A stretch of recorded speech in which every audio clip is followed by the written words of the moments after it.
Hi everyone. So in previous lecture we studied about the basic concept of breathing and exchange of gases in humans. So today's topic is human respiratory system.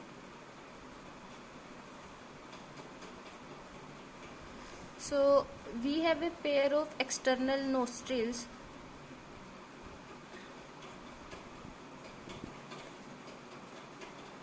present above our upper lips. So उसके बाद ये open होते हैं नेसल chamber में through nasal passage. उसके बाद नेसल chamber open होगा nasopharynx में. सो नेसोफेरिंक्स एक पोर्शन है फेरिंक्स का. ये कॉमन पैसेज होता है किसके लिए? फूड और एयर के लिए. सो उसके बाद नेसोफेरिंक्स ओपन होता है किसके अंदर? Nasopharynx through glottis. ग्लोटिस की हेल्प से लैरिंग्स रीजन में ओपन होगा. लैरिंग्स का जो रीजन होगा उसे हम बोलेंगे ट्रैकिया. सो जो लैरिंग्स है ये कार्टिलेजियस बॉक्स होगा, कार्टिलेजिनस बॉक्स, जो हेल्प करता है साउंड प्रोडक्शन में. सो साउंड प्रोडक्शन में हेल्प करता है. That's why it is known as sound box. So larynx also known as sound box.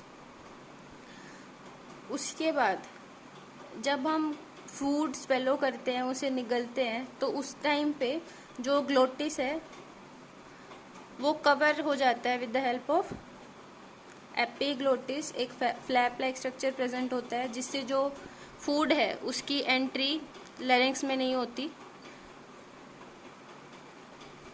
उसके बाद ट्रैकिया एक स्ट्रेट ट्यूब लाइक स्ट्रक्चर होता है जो मिड थोरेकिक कैविटी में एक्सटेंडेड होता है.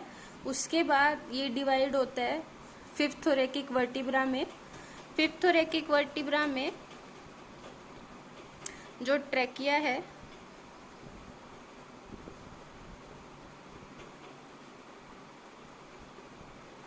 वहाँ पे ये लेफ्ट एंड राइट में डिवाइड होता है. So left and right primary bronchi बनती है.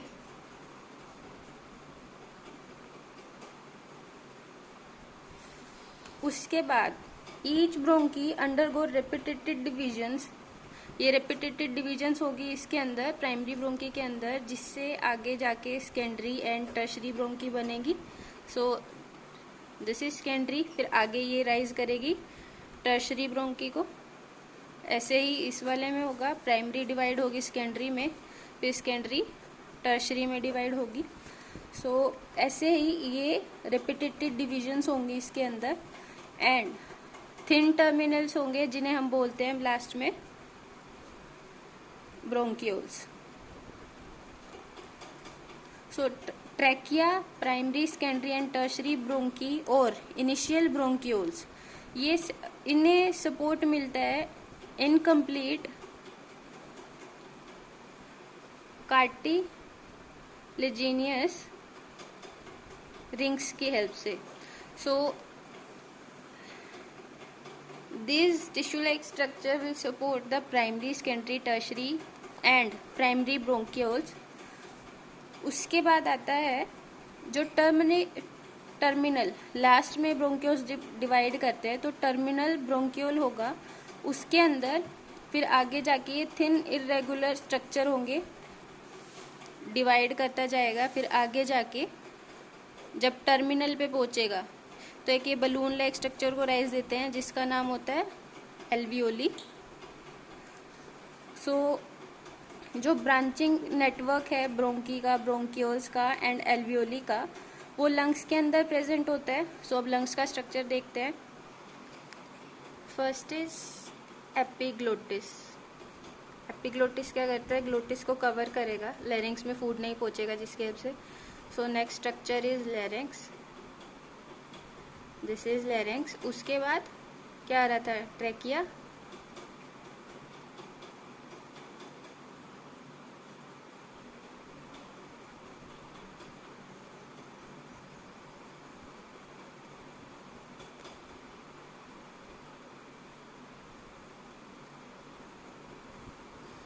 ऐसे ये ट्रैकिया का लॉन्ग एक्सटेंडेड स्ट्रक्चर होगा। बाद में जाके ये ट्रैकिया डिवाइड करती है।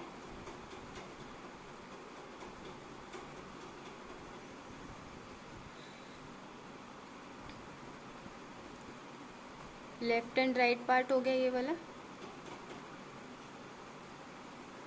अब उसके बाद प्राइमरी ब्रोंकी बनती है, जो आगे फिर डिवाइड होके सेकेंडरी ब्रोंकी बनाएंगी, फिर टर्शरी, फिर लास्ट में ब्रोंकियोल्स होंगे।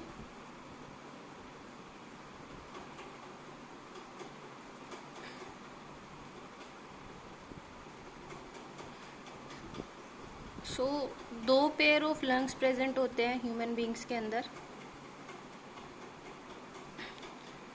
और उसके बाद लोब्स आती हैं। सो जो लेफ्ट लंग होता है उसकी 2 लोब्स होती हैं, जो राइट लंग होगा उसकी 3 लोब्स होती हैं due to presence of structure of heart. So यहाँ पे हमारा हार्ट प्रेजेंट होता है। This is heart. उसके बाद यहाँ से यहाँ डायफ्रागम प्रेजेंट होता है, जो जिसकी मूवमेंट्स ब्रीथिंग में हेल्प करती है, और रिब्स, फिर रिब्स प्रेजेंट होती हैं यहाँ पे।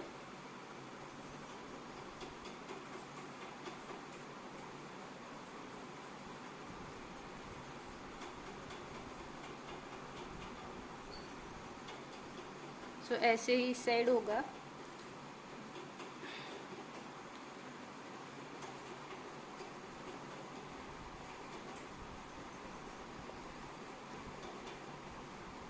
सो डबल लेयर प्लूरा क्या करती है, ये मेम्ब्रेन क्या करती है, प्रोटेक्ट करती है लंग्स को। So this is known as pleura membrane. इसके बीच में जो फ्लूइड प्रेजेंट होगा that is known as pleural fluid. So starting से देखते हैं structure. This is epiglottis, larynx, trachea, उसके बाद प्लूरल मेम्ब्रेन्स, फ्लूइड, और लास्ट में जब ये डिवाइड होती है तो एक बलून लाइक स्ट्रक्चर एंड पे प्रेजेंट होते हैं। That structure is known as alveoli, जहाँ पे मेन गैसियस एक्सचेंज होता है। उसके बाद ये हो गई कट एंड ऑफ रिब्स,